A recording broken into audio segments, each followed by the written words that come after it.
अवाम महंगाई में पिसजी रहियो आहे। आङिरियुनि ते ॻण जेतिरी अशराफिया 90% वसीलनि ते क़ाबिज़ आहे, जंहिंखे सब्सिडी ॾिनी पई वञे। टैक्सनि में घटिताई जो हामी आहियां। वज़ीर आज़म जो काबीना इजलास खे ख़िताब। मोबाइल यूटिलिटी स्टोर्स ॿीहर बहाल करण जो ऐलान।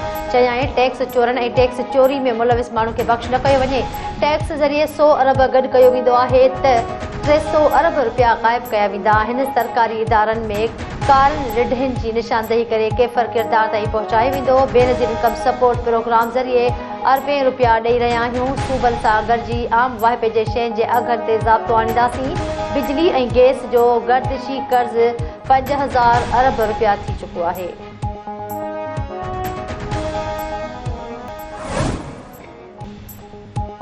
मुल्क जे मुख़्तलिफ़ शहरनि में रमज़ान शरीफ़ जो चंड नज़र अची वियो। कराची, पेशावर, इस्लामाबाद, लाहौर, सवात, सरगोदा, दीर ऐं ॿियनि शहरनि में चंड जूं शाहिदियूं मिली वयूं। मरकज़ी चंड ॾिसणी कमेटी चंड ॾिसण जो ऐलान करे छॾियो। मरकज़ी चंड ॾिसणी कमेटीअ जे चेयरमैन मौलाना अब्दुल ख़बीर आज़ाद प्रेस कॉन्फ्रेंस कंदे चंड जो ऐलान कयो। संदसि चवणु हो त मुल्क जे अक्सर शहरनि में चंड नज़र आयो आहे। सुभाणे पहिरियों रोज़ो हूंदो।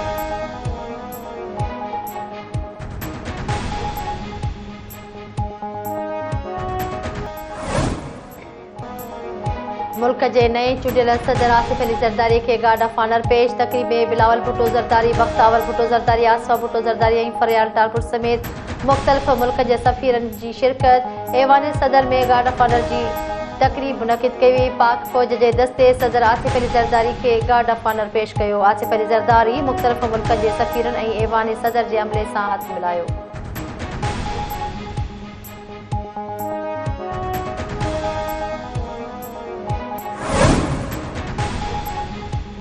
सदर आसिफ अली ज़रदारी खे ताजिकिस्तान जे सदर इमाम अली रहमान जो टेलीफोन। ताजिक सदर पारां आसिफ अली ज़रदारी खे पाकिस्तान जो सदर बणजण ते मुबारकबाद पेश।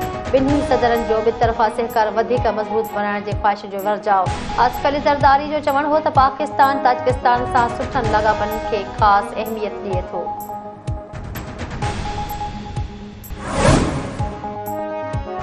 सदर आसिफ अली ज़रदारी जी न्याणी आसफा भुट्टो ज़रदारी गॾी ख़ुदा बख़्श भुट्टो पहुची वई। आसफा भुट्टो ज़रदारी, बेनज़ीर भुट्टो, शहीद ज़ुल्फ़िकार अली भुट्टो ऐं ॿियनि शहीदनि जे मज़ार ते हाज़िरी भरे गुल रखिया।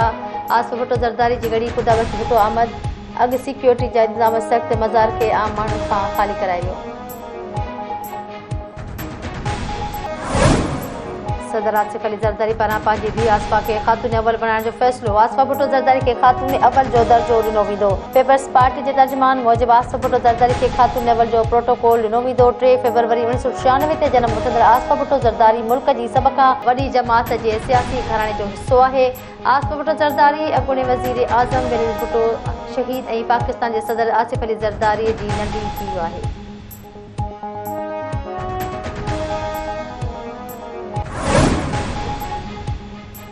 वज़ीर आज़म शहबाज शरीफ़ जी सदारत हेठ पेट्रोलियम शोबे बाबति इजलास। वज़ीर आज़म शहबाज शरीफ़ तरफ़ां सीड़पकारनि खे सहूलतूं फ़राहम करण जी हिदायत। अवाम खे गैस ऐं बिजली जी बिना रंडक फ़राहमी यकीनी बणाइण जी हिदायत। ग़रीब तबिके जो तहफ़्फ़ुज़ हुकूमत जी ज़िम्मेवारी आहे।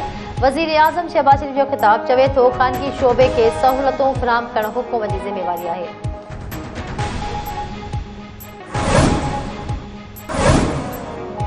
सिविल अस्पताल वीरपुर ख़ासि इंतज़ामिया ऐं डॉक्टरियाणी मसीहा पेशे खे लॼाए छॾियो।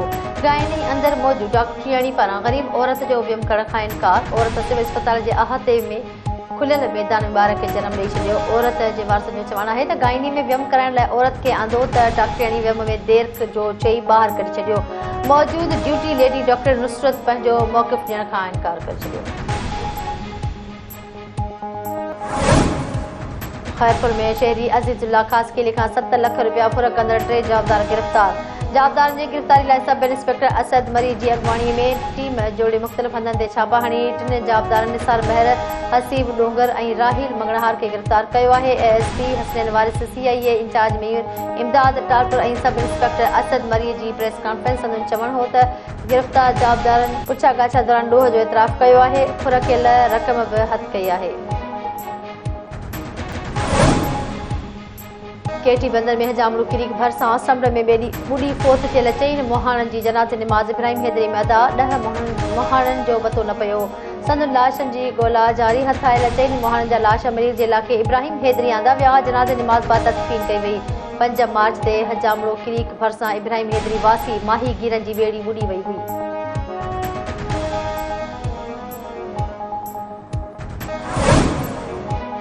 आसिफ अली ज़रदारी जी सदर थियण जी ख़ुशीअ में रैलियूं नवाबशाह पीर वसण गंबट ऐं ॿियनि शहरनि में जालनि पारां रैलियूं कढी मिठाई विराई वयूं।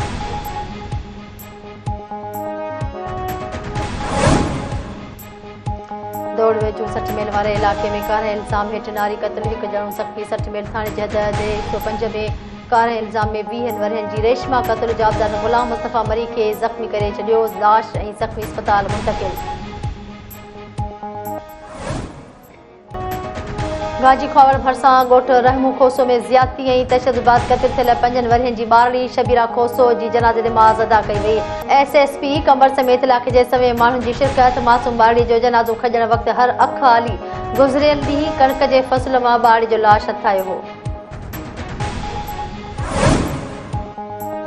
ऐं रमज़ान मुबारक शुरू थियण खां अॻु ई आम वाहिपे जे शयुनि जे अघनि में पर लॻी विया। बसर ट्रिपल सेंचुरी मुकमल करे वरिती। टमाटा 180 रुपया फ़ी किलो विकिरो थिया। सूफ़ 500 रुपया, खजूर 800 रुपया फ़ी किलो विकामजण लॻी। केला 300 रुपया फ़ी दर्जन।